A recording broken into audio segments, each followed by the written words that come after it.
Annyeonghaseyo! Welcome to Afternoona Delight, where Leah, Megan, and Amy, romance novelists, and your K-romance guides. So grab some dekboki and listen to your new favorite unnies. Hey, everybody. Hi. So as you can see, it is me, Leah, here, and we do not have Amy or Megan this week, but we do have one of my favorite people, who is my friend Lexi, who is coming to us all the way from Canada. Canada, it's true. And so, yeah, Lexi and I have done a few podcasts over on the Afternoona Army side of things because, well, I got into BTS, and then I think I would like to say I influenced you. You did it. It was you. Yeah. I don't know what, I think BTS got you into BTS. I think I was basically just like, I'm really into this group, and then you looked and they sucked you in. I had been actively avoiding watching clips of them because I sort of suspected that if I was exposed to their personalities that I might have a problem. And then you being into it gave me permission, and now my life is different. In so many good ways. Yeah. In positive ways. Absolutely. Our origin story for how we met, I can't really remember. I've known you for a really long time though. Yeah. And I met you the same way I met Amy and Megan, which was on Twitter. Mm-hmm.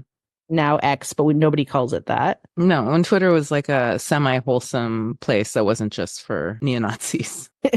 And you're unusual for me because I generally don't try to make people be my friend in an aggressive way. And I made you be my friend. Yeah. I mean, I guess I don't really do that either, but I think it was something like, I don't know, I just saw your tweets or something, and then we like follow Friday'd each other or something like that. Yeah, I definitely stalked you more than you reaching out to me. And I will say, like, not to like brag, but I would say I normally get approached by people just because I'm online pretty consistently. And so I would say, like, a lot of times I've met people by them talking to me, and then all of a sudden, unfortunately for them, I just like keep following them around. But in your case, I just can't remember what it was.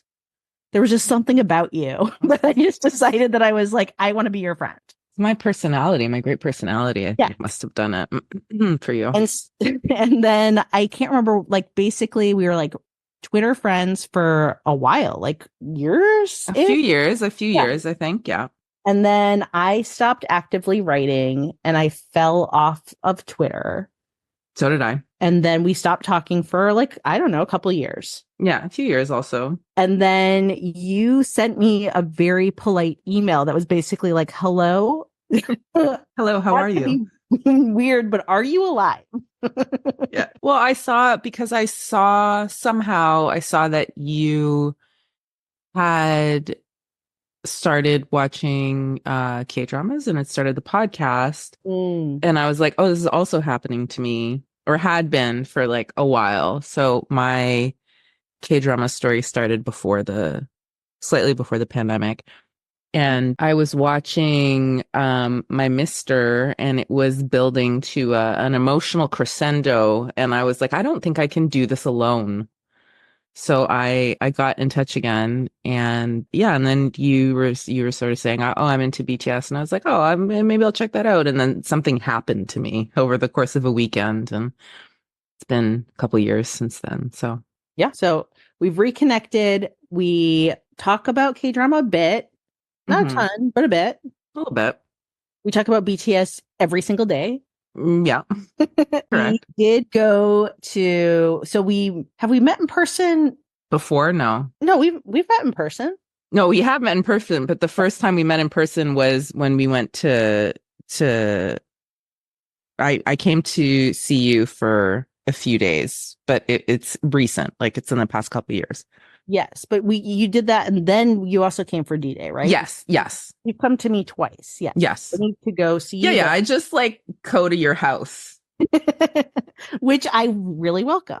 Yeah. And look, I want to talk a little bit more about where you're from, but I'm going to give it a pause for a second because there's like some tie-ins I want to do about where you're from because I think it'll be of interest to listeners. But before that, I thought we could do a really quick this or that game just to kind of like orient folks listening to your tastes. Sure. And And so, yeah, so basically this is not something to mull over. This is like gut feeling. Okay, I'm ready. Okay. So are you going to say like you like historical or modern rom-coms? Historical, no question. Okay. Enemies to lovers or fated love at first sight? Enemies to lovers. Okay. So for dramas, would you want more of like a soul setting or a countryside town? You know, honestly, probably a countryside town because of the personalities. How about a chaebol or more of like a working class? Working class, 100%. Okay. Socialist. How about, okay, like in a scene, extended dramatic pauses or rapid fire witty banter? Oh, rapid fire witty banter that leads to extended pauses of discomfort and discombobulation and realization. Okay, do like that. How about Truck of Doom or a Noble Idiocy breakup? Oh, God. Truck of Doom. Okay, good. Wrist grab or back hug? Wrist grab. Me too. I agree. Yeah. Marriage of convenience or friends to lovers? I think it depends what kind of friends. I guess marriage of convenience. Okay. Closed door or open door sexy times? Oh, closed door. Oh, really? That's fascinating. You know Especially that's in about context- me. Especially in the context of today. Yes, well, yeah. Okay. And then last but not least, Gong Yoo or Lee Yoon-ki? Gong Yoo. See, I'm Lee Yoon-ki all the way. So this is going to be interesting. So today we are going to be talking about the Korean movie, A Man and a Woman. But before we get into that, I wanted to, I'm pretty sure I'm not giving your street address, but you're originally from Quebec. Yeah. And this holds a special place. I mean, somehow Goblin decided this was going to be like, you know, a very important part of Goblin. Yes. I've never quite understood why, to be honest. I feel like the subsidies must have been wild for them to decide on Quebec City of all places. So had you like, I'm guessing that, you know, I know this is like a big geographical area, but it also feels like pretty regional. Like there's like, this feels like a place that kind of knows a bit of like, you know, I'm guessing people would have known or talked about this happening, even if like you weren't in Quebec City or not at all. No, actually, I don't think so, because I think that so Quebec is a primarily French-speaking province, and while that doesn't really apply to necessarily foreign shows, there probably was not a ton of interest initially when Goblin came out in Quebec, in like the province as a whole. I'm assuming, I don't know. Okay. Like I watched it the year it came out, but later in the year that it came out. And when I watched it, it was the Korean Cultural Center that was really pushing it, that was trying to get people to watch it. So I heard about it in the context of a Korean, basically government institution that was promoting it, rather than just Canadian chat about it. It's very strange. Quebec City is nice. Like we all go there for field trips, the school. And it's a real place where people live. I mean, it's the provincial capital, but it's just a very unlikely setting. I've never really understood why they chose Quebec City. I think it's small and manageable. And it brought in a ton of tourism. That's for that's sure. what I was going to ask. Like, do you know if that has like Yes. had an impact? Yes, absolutely. It has. So I'm gonna venture, and maybe this is incorrect, but I'm assuming that there has been a pretty significant uptick in Asian tourism, I think, to Quebec City, and that is a direct result of the show. I don't know how much that's still the case now, but certainly in the first few years after it came out. Well, a random fun fact about me, which I probably have told you, but if not, my great grandparents honeymooned at the Chateau Frontenac. which is, the goblin also happens to own it. Yes. I believe like I have family members who work there or something. Like, I mean, we have these chateaus in most of the major Canadian cities, these like hotels that are really central to the story of the city as well. And yeah, so it's interesting, and I've always been quite fascinated by the use of the city, but I never quite understood why. I'm sure I could find out if I wanted to, but I just don't know what quite possessed them. I mean, I think it's a fairly unique place in North America because it's very old for North America. I just remember her being like, it's the Maple Leaf country. Yes. All right. Well, yeah, that was our Gong Yoo tie-in because Yes. today we will be talking about a man and a woman. And just short, non-spoilery, like this is kind of like the overall arching what this movie is about. It's a melancholy story of Sung Min, who is played by Do-yeon, who's from Crash Course in Romance. Which, have you seen Crash Course in Romance? No, I haven't. Okay. I have not either, and now I want to because I think she was amazing. She was really good. And then Ki Hong, who's played by Gong Yoo. And they meet. We're going to get into how they meet, but they meet in a children's camp in Helsinki, Finland, where they have come to drop off their kids. Yeah. And I would say that I'm going to say that they do some helicopter parenting and follow the bus to the camp where the kids are, which is a few hours away. And while they basically they step on some ice on the lake, are like, yep, our kids are over there. Okay, time to go. And then there's a snowstorm. Of course, they get stuck. They spend some connecting time together. The next day, they go on a walk and happen upon a public sauna where they decide to get it on. Yes. And interestingly, they never ask each other's names. Yeah. Then they later reconnect in Seoul and embark on a passionate, bittersweet extramarital affair that complicates their lives. So, how we're going to do this is like a non-spoiler section for folks who haven't listened or who haven't watched the show and they're trying to decide. And then we'll get into a spoiler section, which will be for folks who have watched the movie or are just like, I don't want to watch the movie, but I just want to hear what you have to think about it. And in the US, it is now, and this is recent because this was very hard to watch. It is on Prime, Amazon Video. Where can you access it in Canada? So I thought it was on Prime when it came to your Prime, and it did not. So I accessed it through just having it. I felt well-worn digital copy of it.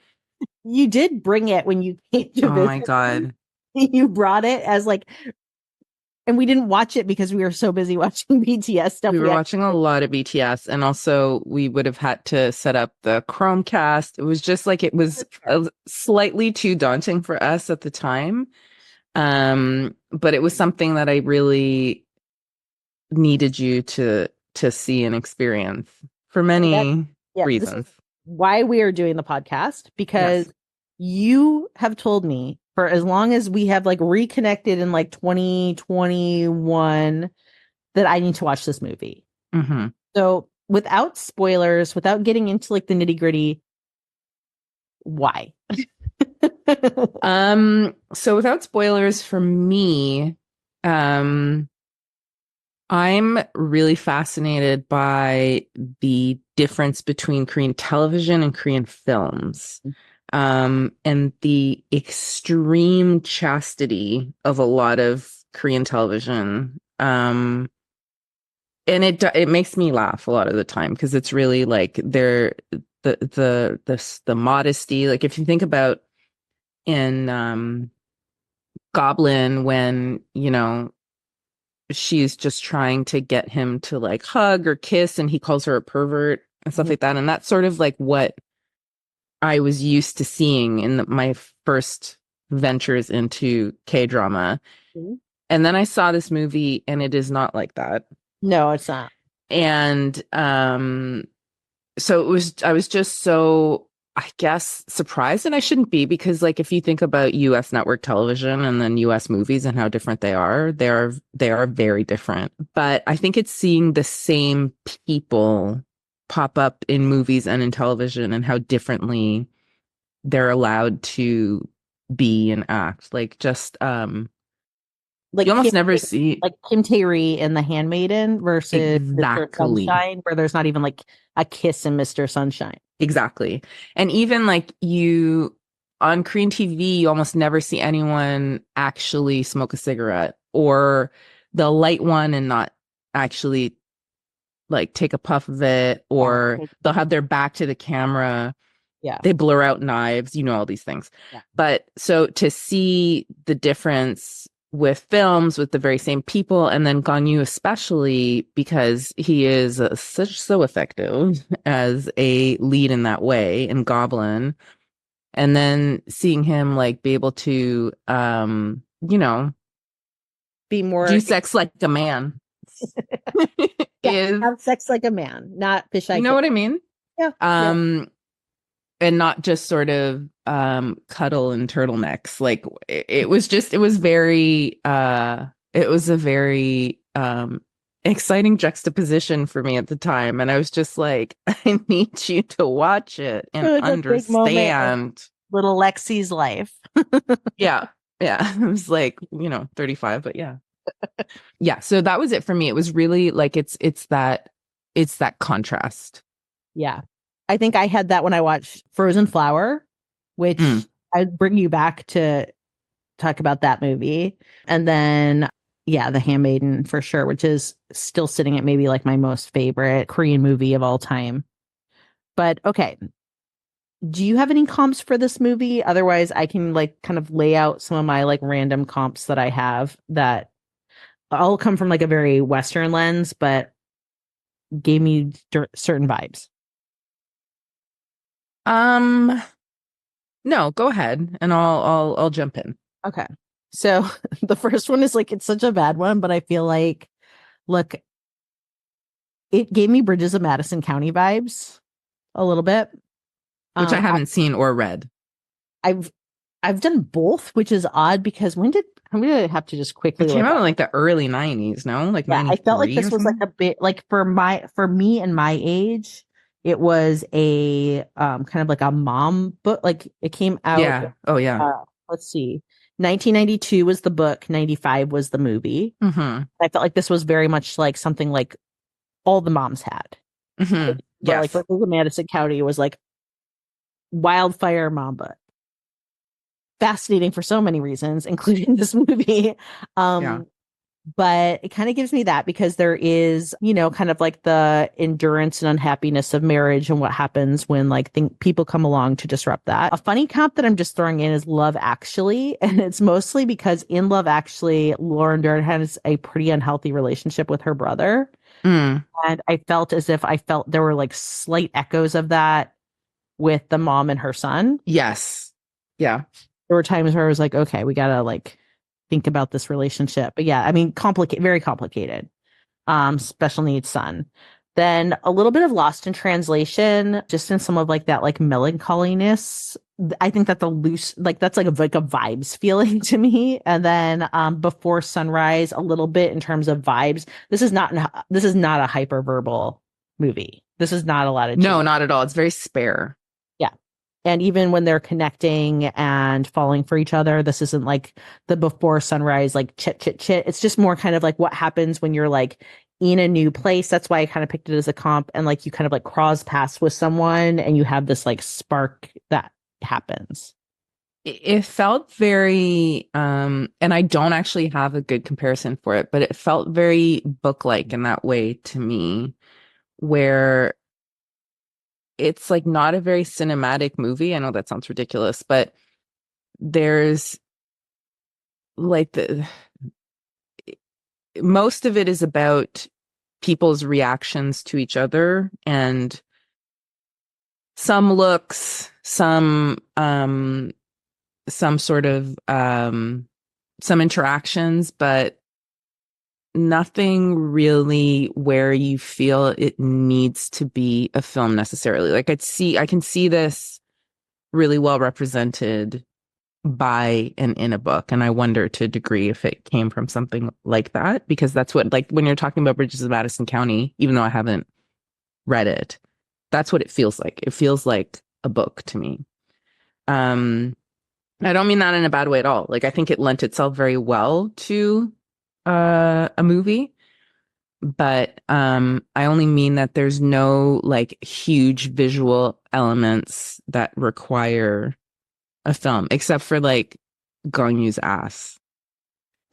Well, we'll pick it up later because I do have some questions of why Finland, but we'll get back into I that. also have questions about that. We'll circle back to that later. But for who would like this movie, I would say somebody who likes quiet, Yes.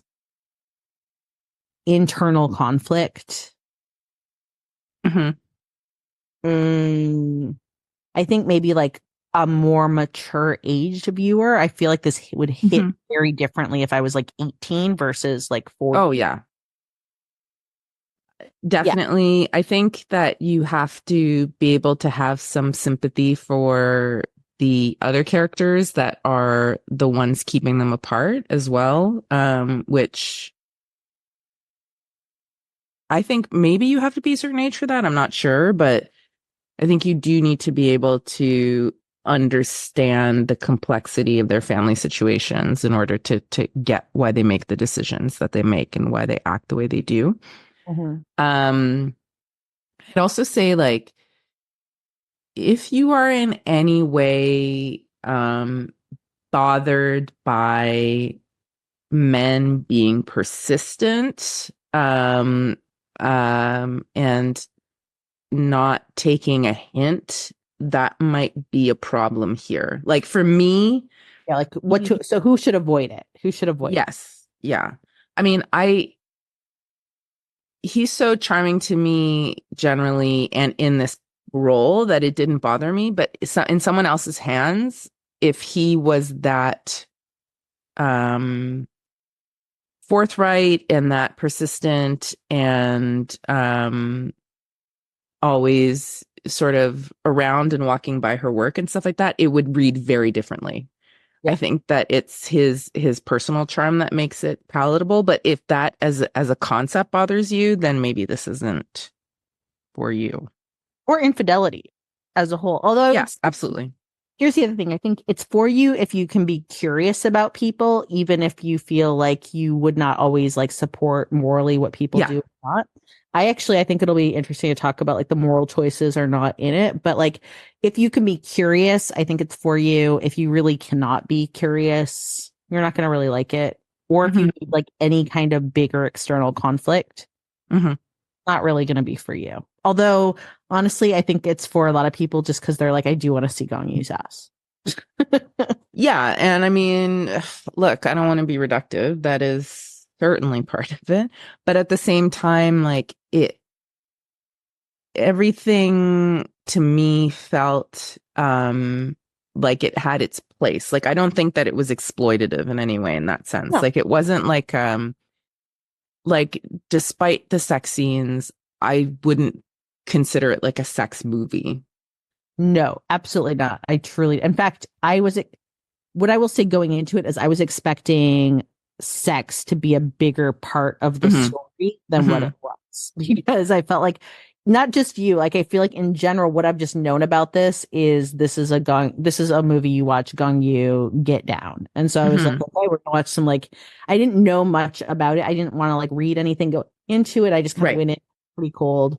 And then I left being like, I just feel a little sad and forlorn. Yeah. I would say that was the vibe I left with. Yeah. I think like, honestly, it's more about human connection. And I know that can mean basically almost nothing, but they just both seem so desperate to connect to people, to each other in a way that isn't linked to their everyday lives. Obligation. You know, yeah. And sex is part of that, but it's definitely not all of it. It's like the tool. It's the tool. I think we're going to get into a lot more sex Okay, in the sorry. spoiler section. Oh, no, no, no. I'm just like letting you know I'm not going to cut you off on it, Okay. but we'll take a deep dive. But I think just to close out the non-spoiler section, Yes. something that I hate is when shows like this get billed as a romance. I kept just seeing it like in reviews Yes. or I was reading about it a lot today because I watched it today. And I'm like, no, obviously okay, this is a spoiler, but not a spoiler because I think going into it, people just are allowed to know a romance means that there's a guaranteed happy ending to the story. This is not a romance. Yeah. I would say it's a love story. And on the podcast, we've talked about it before. We haven't really talked about it though, but like the idea that there's other stories that deal with love, relationships, falling in love, sexual desire. And yet at the end of the day, I would never say, oh, yes, that was a great romance. It's like this is a story that's either a full love story or a story with like, you know, some sort of like another genre. Like I'm trying to even think, I'm tired right now. Like a mystery with romantic elements or something like anything to me, this happens with books as well. Anything that's to do with relationships between people who feel romantic love for each other, or even relationships with families, almost always gets categorized ham-handedly as romance because it's lady stuff. I mean, that's my understanding of why it gets categorized that way. Really, in any other scenario, it would be called just a drama. I think that's all it is. It's a drama. Yeah. I mean, to me, it's a slice of life. Yeah. Is what I would call it. But in no way, shape, or form is this a romance. No. No. All right. Well, that's basically what we've got for the non-spoiler section. So if you are tantalized enough at this point that you're like, look, I'm just going to turn off the pod. I'm going to go watch some sads and decide to gong you butt, and I'll be back. We'll welcome you back. If you've already seen it, stick around. And if you're like, look, I'm probably not going to watch it, but I just want to hear you talk more about sex, then just hang out because we're going to get to the spoiler section now. And here we are. So, okay, let's talk about the sex because I do think that like, you know, maybe I should be doing more foreplay because listeners could be just listening to this to hear us talk about the sex. But you know what? I'm just going to do what they do in this drama, which is there's like no foreplay in this drama. No, they get down. I was like, take it, like eat it. Like it's going to be like, you got a minute. Yeah. So it's funny because there's very little foreplay in their first encounter, and then sort of the other encounters are basically only foreplay. Like they don't get very far in other situations. The very last time, yeah, well, they get interrupted a few times. Yeah. Yes. Which I was surprised at because I thought that this was just gonna be an ongoing affair. There's like so much interruption.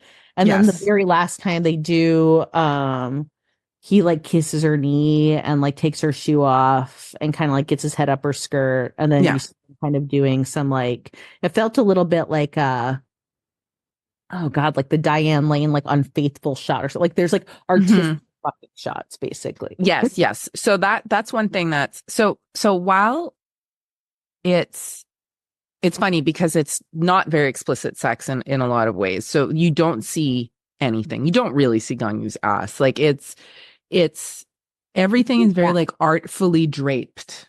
Yes. Like, so while you see flesh, like you don't see any bits of anybody. There's no crack. There's no crack. There's no boobs. Like it's all very, but it doesn't feel like they tortured them into like weird positions to hide stuff either. Like it's quite well done, well executed. but it's still like there is a certain degree of fleshiness. What I think is explicit about it is the sounds. Like they're quite like if you're not into kissing mouth sounds, like this is not for you.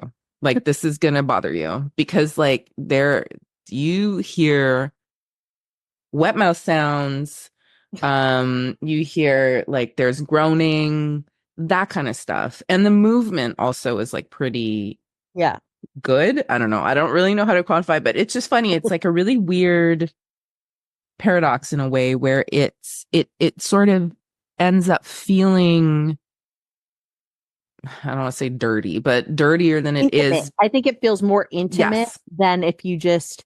So I'm going to say something that's like not. I don't find it controversial, and I'm also not shaming anyone who enjoys this. Bridgerton's very popular, and a lot of people like Bridgerton. I respect a lot of what Bridgerton does. Like I like how they have like diversified the world. I like the pop music. It's kind of like cleverly put in it. I like the look and feel of it. But for me, I do like an open door, but I also like to like I like the mind fuck and I like the drawing out of hooking up, and Bridgerton we're just getting hard into sexy times. And that is fine. People like it and they get into it pretty quickly. And they get into it pretty like explicitly. And in this, I feel as if to me, this feels more intimate than something like I've seen in Bridgerton. Yeah. It showed a lot less. And I'm not saying one's better than the other. It's just a choice. Right. And I probably resonate more with this overall, just because I felt as if like, I also think being that I'm in like romance for like work and like writing, like, you've gotten to like read some of my romance and stuff like that.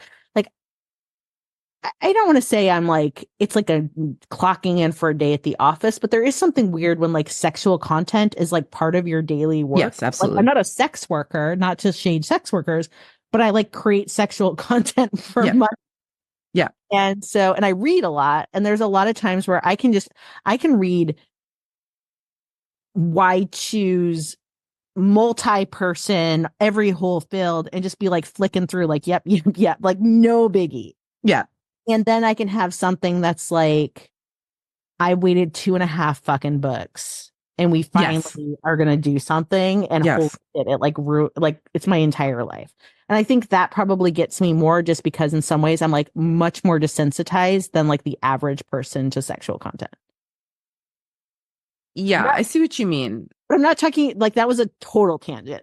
No, it's not. It's not because I think it's true. Like in this, honestly, I found like to me a good measure of if I'm going to like something and have that sort of reaction to it where I'm like, ooh, is if the kissing is good. And the kissing in this was good. Like it was, I believed them. And it didn't seem like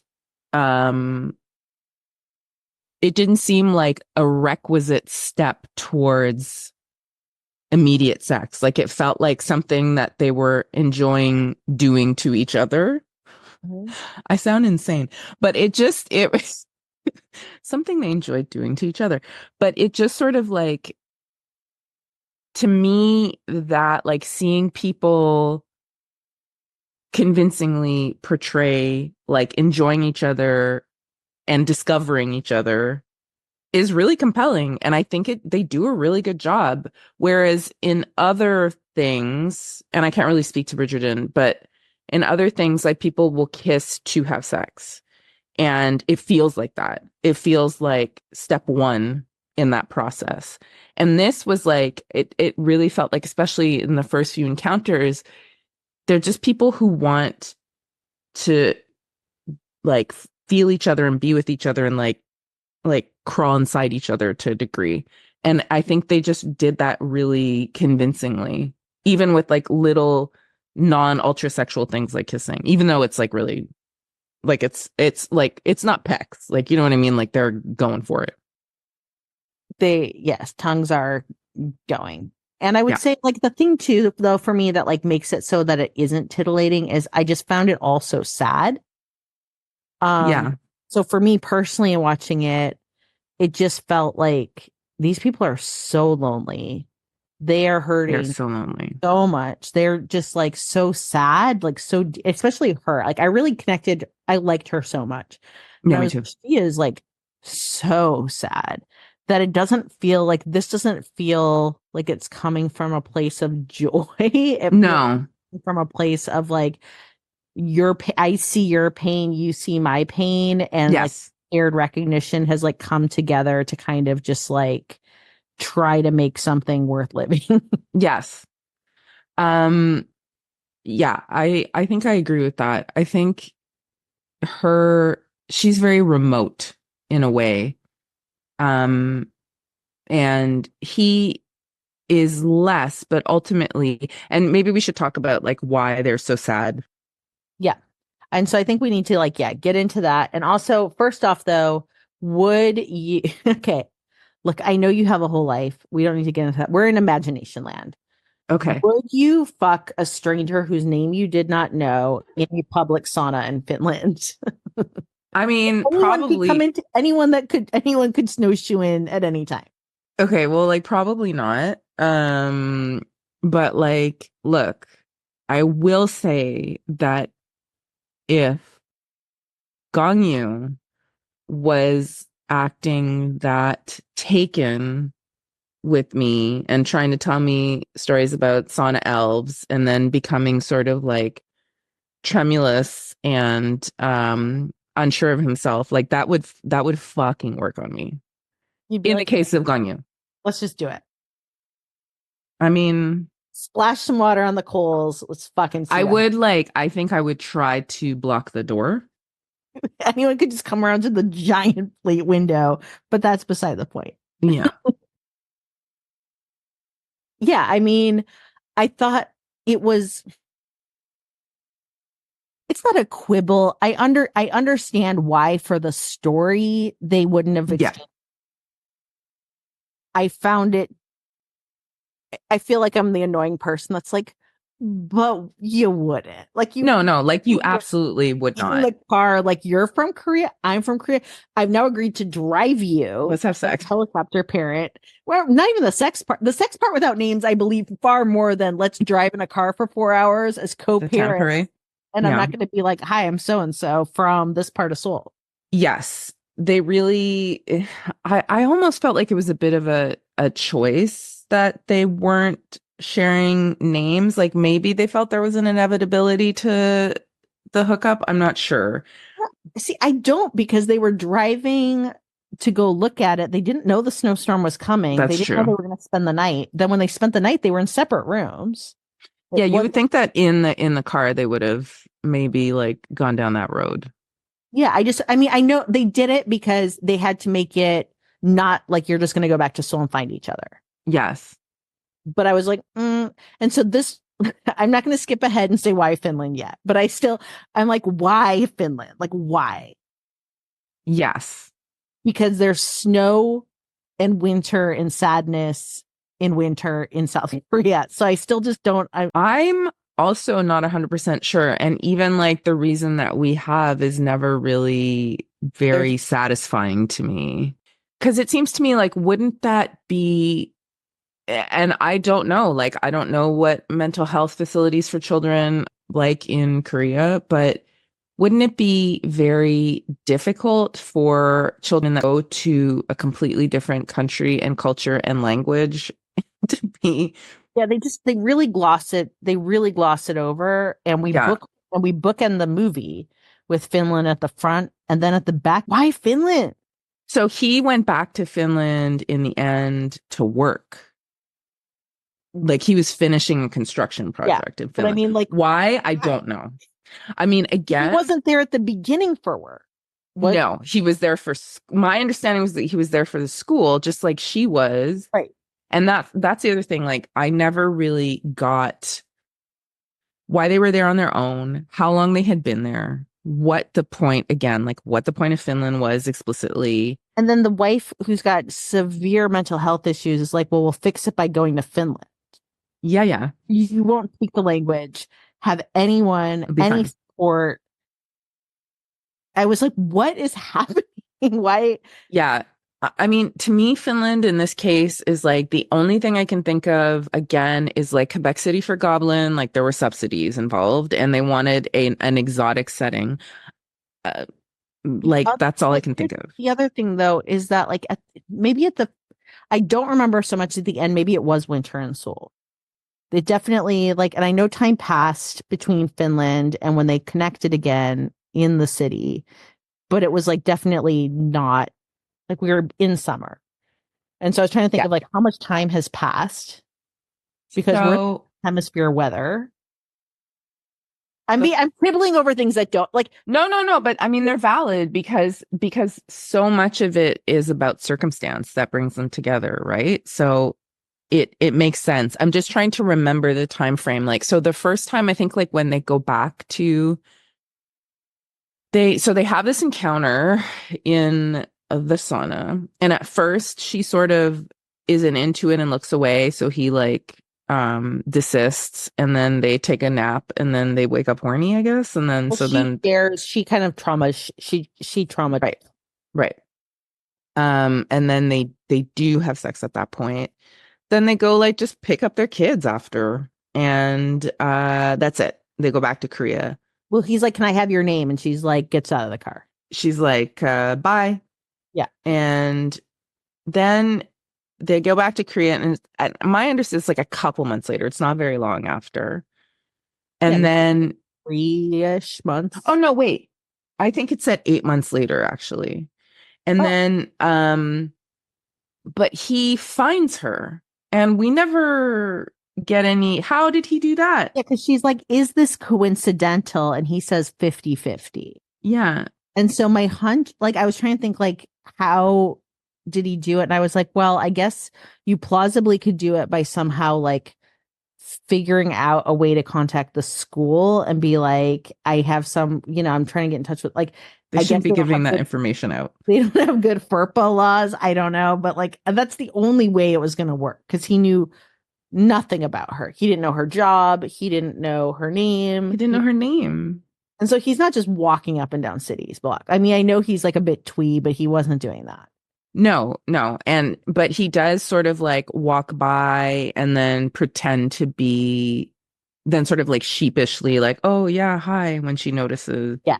And so you also don't know, like, is that the first time or has he just been going back and forth? Right. For like months. Leads me to one of my favorite things that happens on the internet is when people share stories. Like, I'm a 44-year-old female and here's my story. Am I the asshole? Yeah. So here's my question is, in this case, is the heroine not the asshole or the asshole? Is the hero not the asshole or the asshole? Or is this a situation where everybody is the asshole? I have very strong opinions on this. Okay.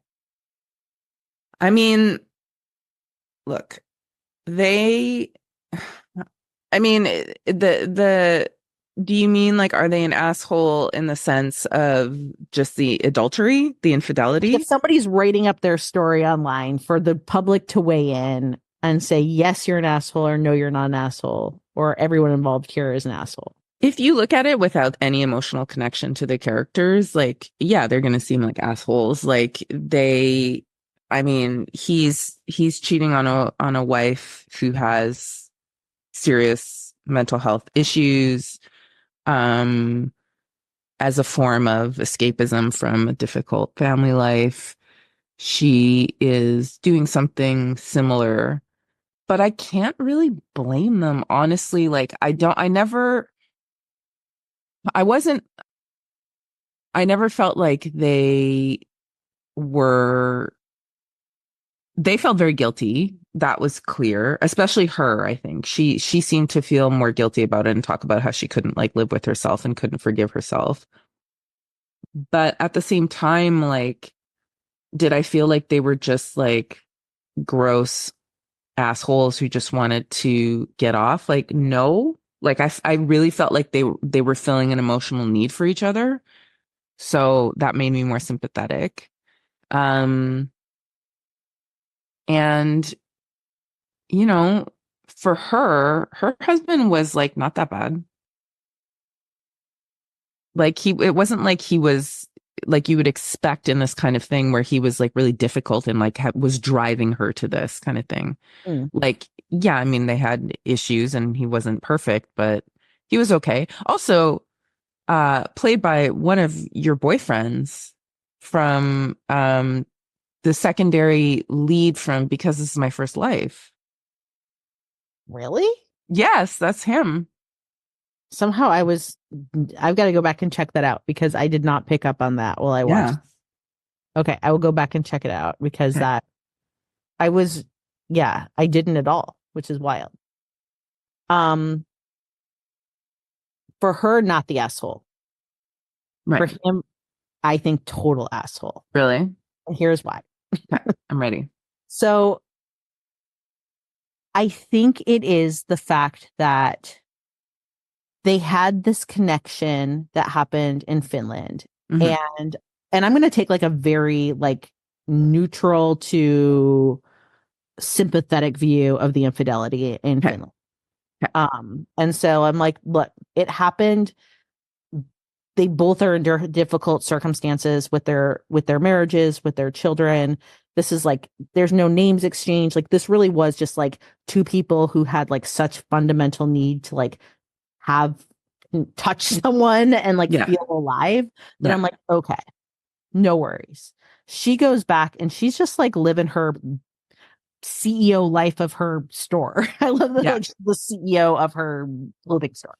Surreal but nice. That's the name of the company. Yeah, Surreal but nice. And he is the one who does all the who knows what Yeah. reconnaissance to search her out. Yeah. That he's the one that comes and walks around the store. And then he's the one that just like like you talked about before, pushes and pushes and pushes. So she's kind of like, look, I'm not sure. Like, obviously, I'm not super happy. My life is definitely not that fucking good, but I'm not sure if like this is like, I don't know if this really makes like there's a lot of complications here you're bringing to my situation. They don't Right. like get like this isn't like heavily discussed, but you kind of like pick up this is the vibe. And he basically just like through love bombing and like he's caught up in the story. Like he's into it. He's not like a narcissist, but he's No, he is into it. Like I wrote in all caps. He is into it. And so he's just pursuing. Yeah. And he is doing escapism from his home life. And I'm sympathetic to that. Like I do see that like there's a mismatch here. I see that this must be very difficult. Like the wife is I'm sympathetic to the wife too. I mean, like, but they're just like they're not connecting. She's suffering. I don't think just because you have a spouse who has mental illness that like means that you should be allowed to do whatever you want. But like there was like their connection was like mismatched. Like you even have like the conversation with like his wife's mother when she's like, you married her too young. I'm wondering if it's not that tried and true Korean story of she got pregnant and they got married.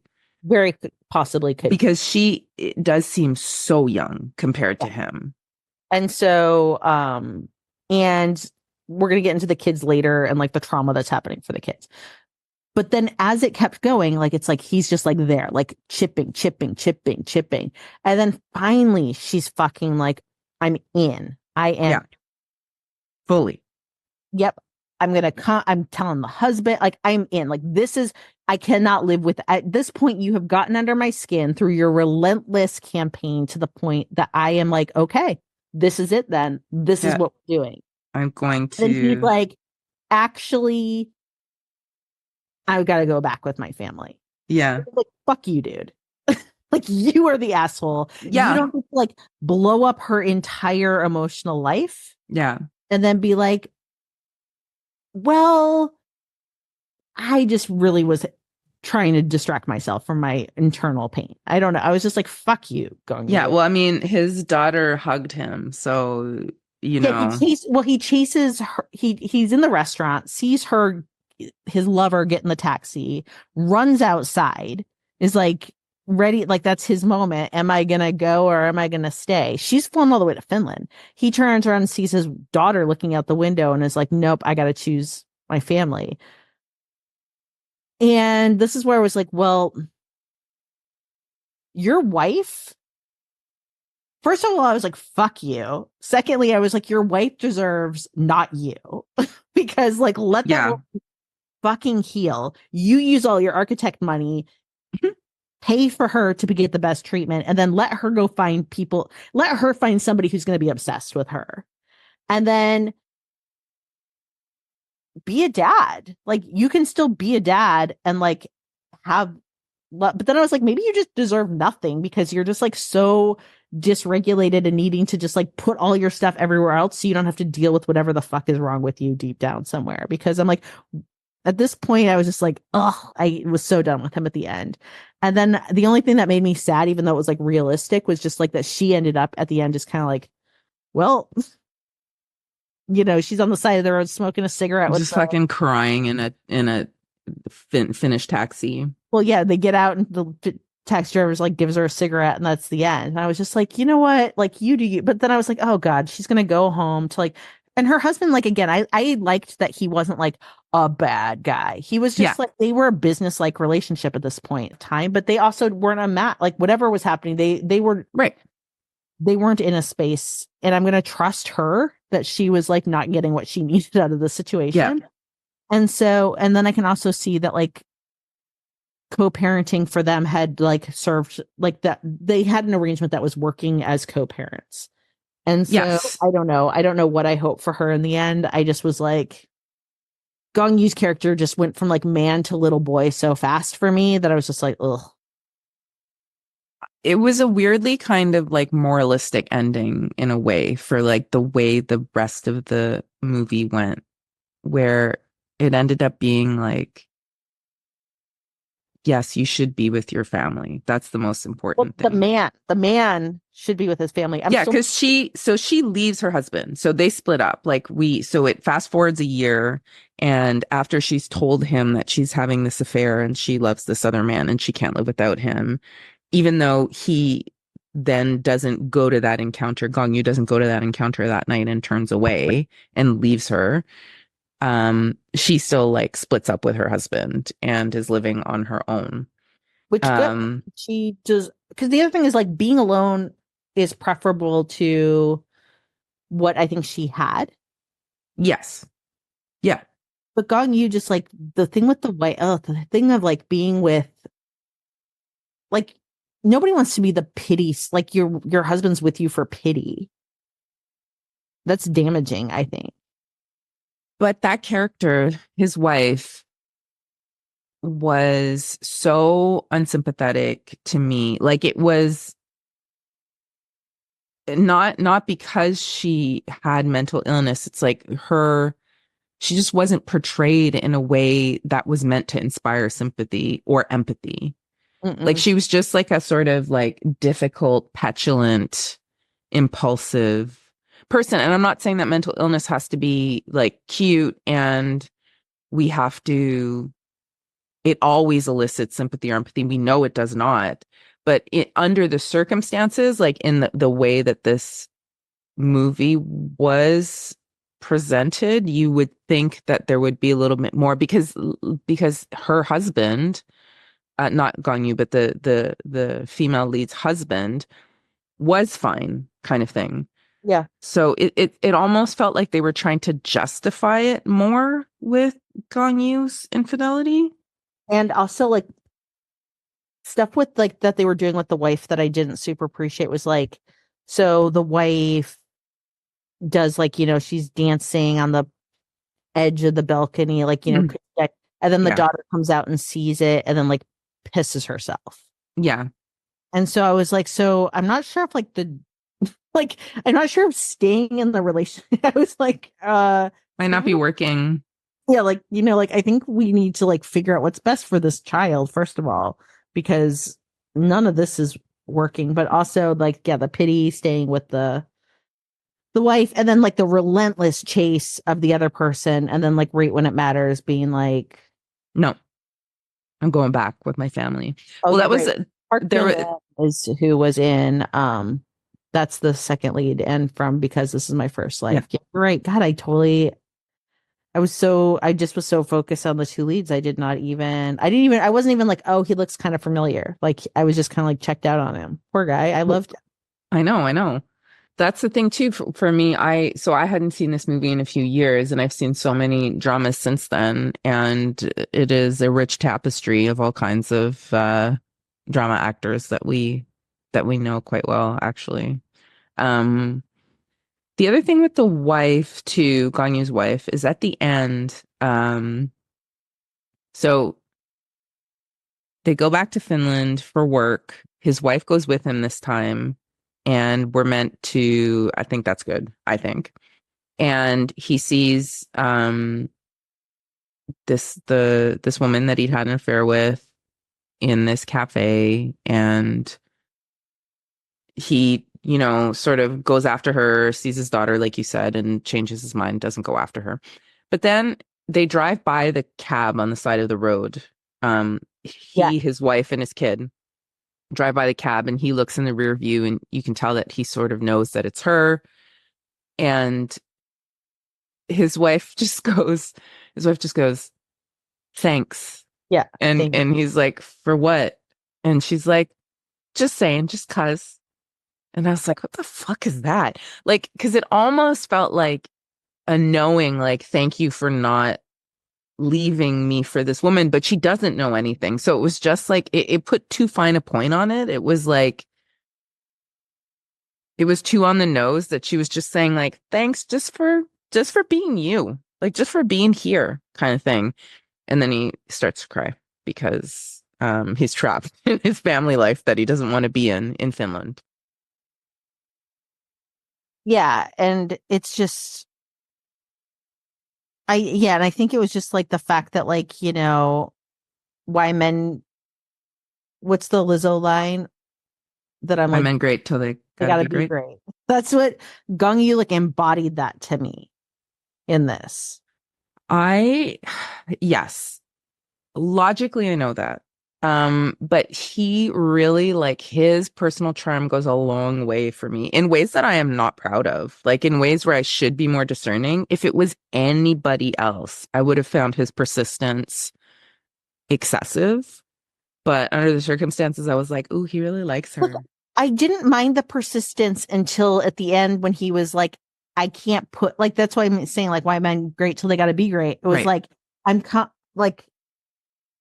I was like, so when it actually like mattered for you, like this person, like you basically, you wore this person down. Yeah. Kind of like brought out all this stuff. And then right when it mattered, you were like, no. Mm-hmm. Yeah. And I was just like, oh, and I mean, like, look, I also liked it. And so like, if I'm saying this and I make it sound like I don't like it, that's not true. I like it.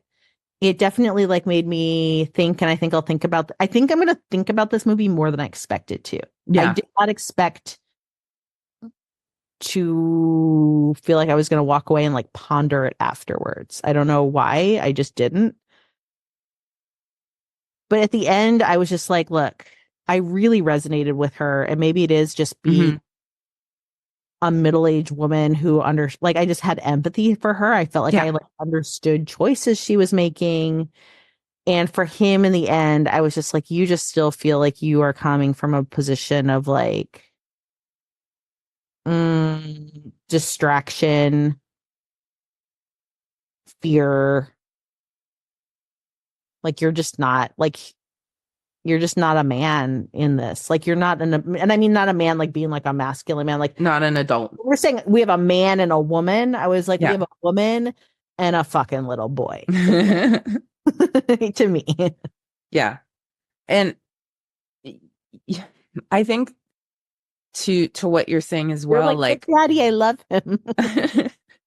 But I kind of do. I mean, I totally understand what you're saying, and I was also incredibly frustrated with him when he just like walked away from her when she went, and like the night that he doesn't go to her, he goes all the way up to the door and turns around is the night that she tells her husband, like, I am in love with another man and I have to go to him now. So Yeah. like she's taking this huge risk and he's like, I'm good actually. And part of it is like what you're talking about wearing her down as well as like that remoteness, like that aloofness that she has the whole time. Like partly has to be a kind of emotional insulation or defense mechanism that she has because she is so sort of flayed open by her son and her relationship with her son. So to let someone pass that and then to have them at the end sort of pull away when she's made that choice, that sucks. But I mean, he's good at kissing. He kisses noisily. Yeah, like it puts his whole jaw into it. So yeah, in the end, I was just like, I guess I also didn't feel like I don't trust he wouldn't do it again with someone else. I don't trust that like she wouldn't Oh, move on and find some measure of happiness and then he would come back at some point, like, ooh, at like 5-year mark. I just felt like he just felt like the drama. oh, he definitely was the drama. Like he at one point like is sleeping in a car outside her work. I mean, it was excessive Yeah. to be Yeah. like, and I'm out. Yeah. Yeah. Oh, he was. And then like she had to take KTX to Busan and he fully got on the train with her and like ate entire hard-boiled eggs and kissed her and Yeah, this was not a question of like him just like mouth kissing her in a hotel. And no. he took the sun. They were on the beach. I was just like, what? Yeah. And then you're just like, it just got to where I was like, too much, bro. Too much. Like, He actually looked after her son more than his own daughter, like that we saw. yes. Yes, we did. Because also we had like the son go missing at that one Son did point. go missing. He helped find the son with her.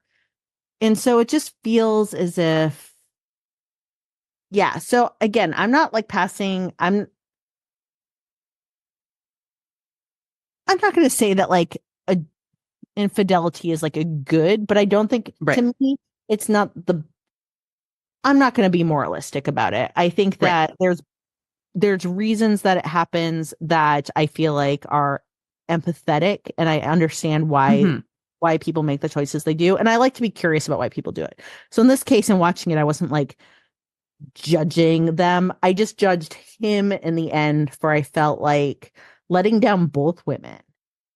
And I don't like women being let down, I guess. So in the end, I was like, let down your lover because you basically made it feel finally emotionally safe for her to like hope and then took that all away. And that just felt so cruel to me.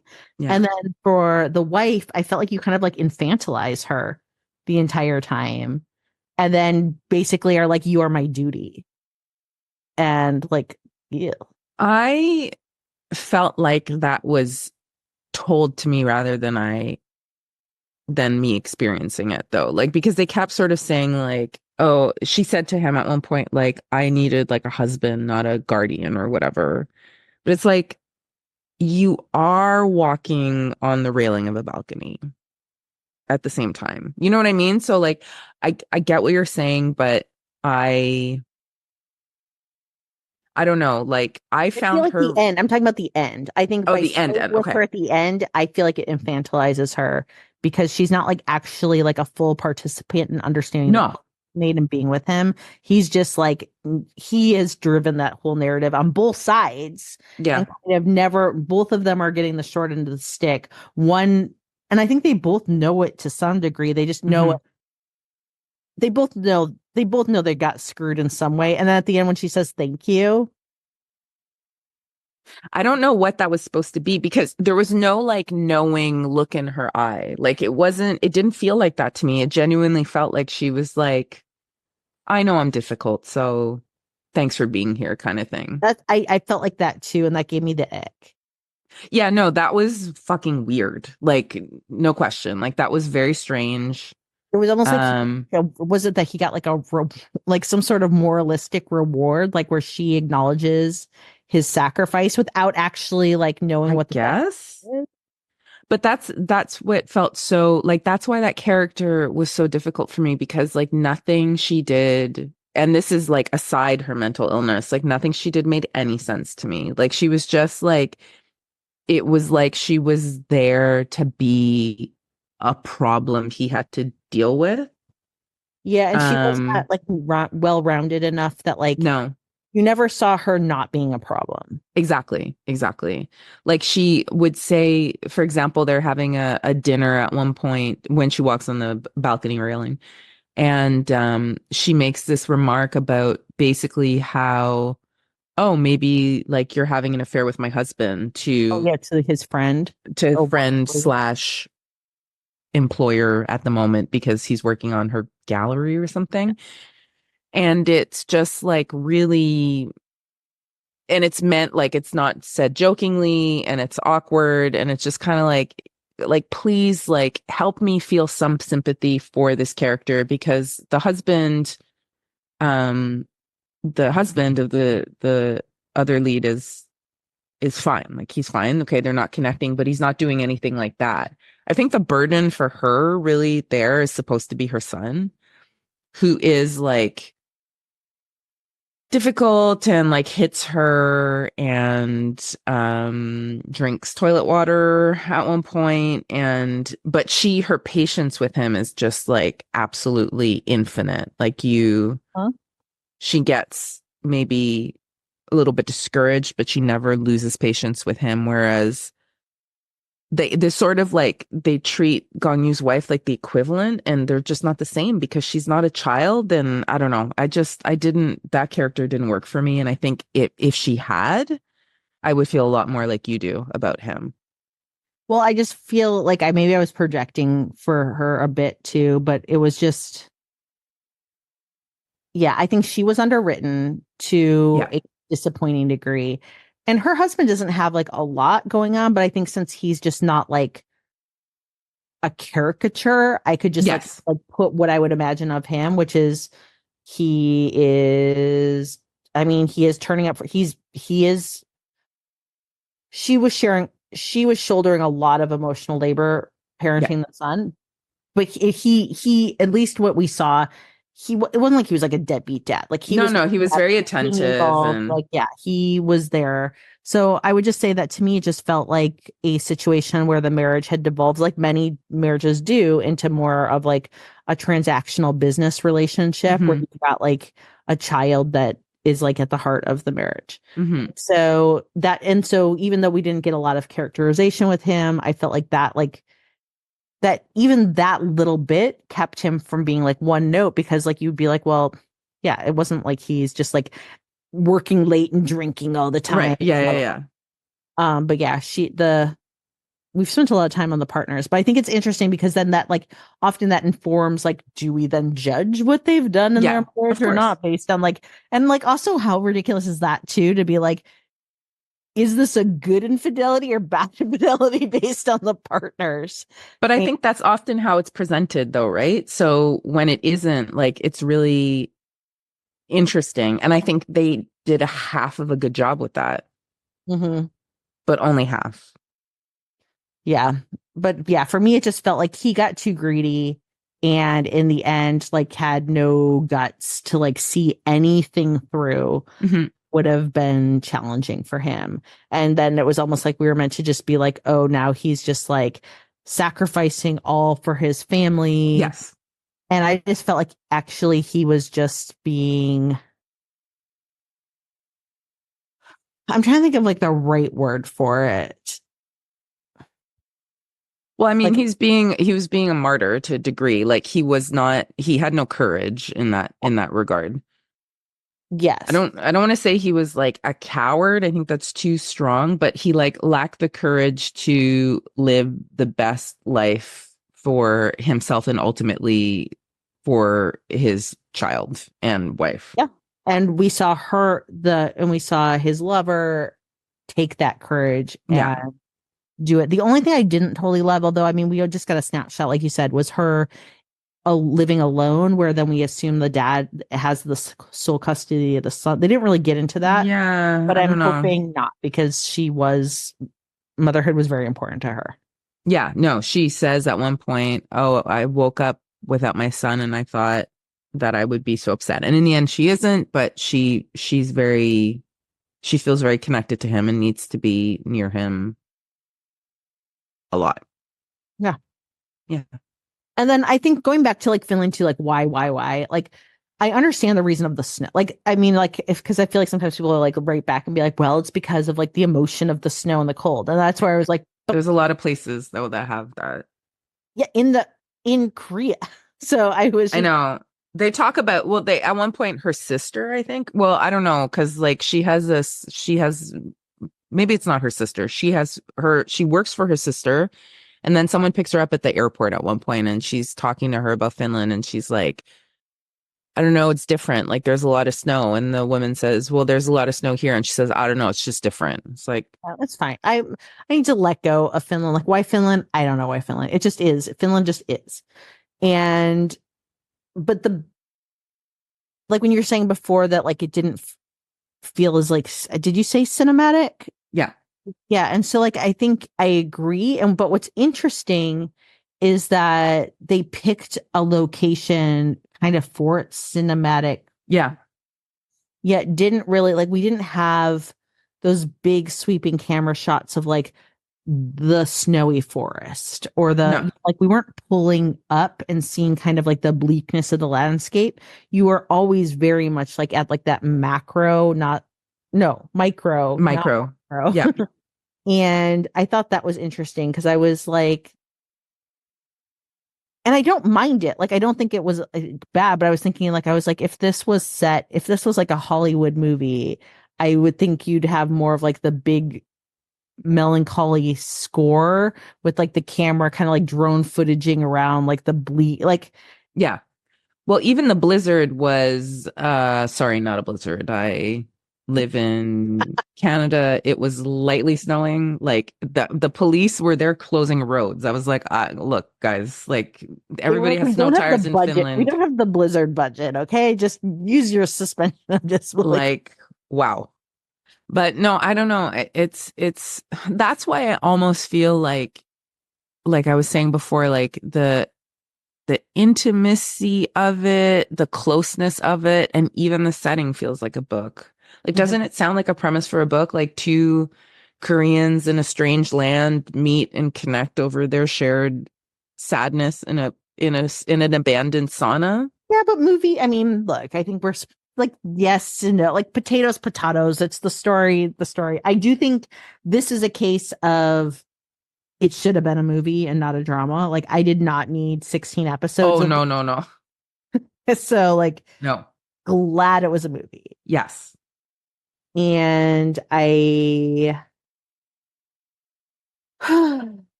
yeah, but I do think for safety, people, if you're going to get in the car with a strange man, even if he's from your country, because he's going to drive you 3 or 4 hours to go To check Tampere. camp, get his name. Because he gave you a light Yeah. from his Range Rover. Yeah. Just find my phone on, let someone know where you are. I mean, this is 2016, so Yeah, maybe. but yeah, you can drop a pin back then for sure. Could you drop a pin? Okay. Yeah. Or could you in 16? Yeah, I guess so. so. I mean, I don't know. But would you recommend it? Yes, I would. Okay. I think it fits within the kind of things I like, which is quiet, character-driven stories. I don't know if I would recommend it to people who like bigger stakes, like Amy and Megan. I don't think Megan would really enjoy it. Amy might be able to get through it just for the Gong Yoo, like pick up. Mm-hmm. But I don't think it's either of their bags. But if it's gonna be one of their bags, I think it would be an Amy bag. Okay. And for listeners, I would say, if you like quiet dramas, you're gonna like it enough. I mean, I don't like is a hard word, because when I finished, I was like, I think it has merit and I think it's good, Mm-hmm. but I also feel pretty shitty. Yeah. I don't know that I was like that sad about it when I finished it, because there felt like there was an inevitability to it ending in that way to me to a degree. But at the same time, like you said, I think it's something that you do think about afterwards. Yeah. Not because it's so intellectually stimulating, but just because there are those sort of ambiguities and questions that sort of stay with you. And you think about, like, why did this person do this way? What were people's actual motivations? So it's interesting in that sense. And I like human messiness. I think that's the other thing is Yeah. like, I like messy conditions. I don't mind when people make choices that might feel like at face value morally wrong, because I think like it's cool to see like, well, what led them to this? I feel sympathetic to this choice. Like I certainly think that, yeah, like people have their reasons for things. And so I did like all that. I think in the end, I just fucking men, dude. Yeah. I mean, always. And so that's how I finished it. I was like, God damn it. Always. So thanks for talking to me about this. Oh, my pleasure. Glad you finally got to see it. I am going to have you watch Frozen Flower now, and we can do another pod on Frozen Flower. Okay. Because Frozen Flower is not as good as this, but I do think it bears discussing. Okay. It's 2008.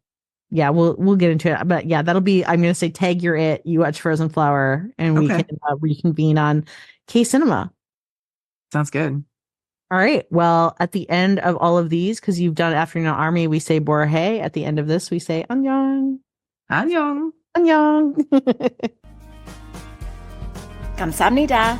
Thank you for listening to Afternoona Delight. Where can you find us outside the pod? Head on over to afternoonadelight.com. That's AFTERNOONADELIGHT.com. You'll find links to all our social media, our book recs, K-pop and K-skincare recs, and if you want even more Afternoona Delight, because really who doesn't, you can join our Patreon, where you can choose the patron level that's right for you. Join in daily K-drama conversations, listen to bonus podcast episodes just for patrons, and participate in our monthly live K-drama support group via Zoom. We can't wait for you to be a part of the community. Until next time, annyeong!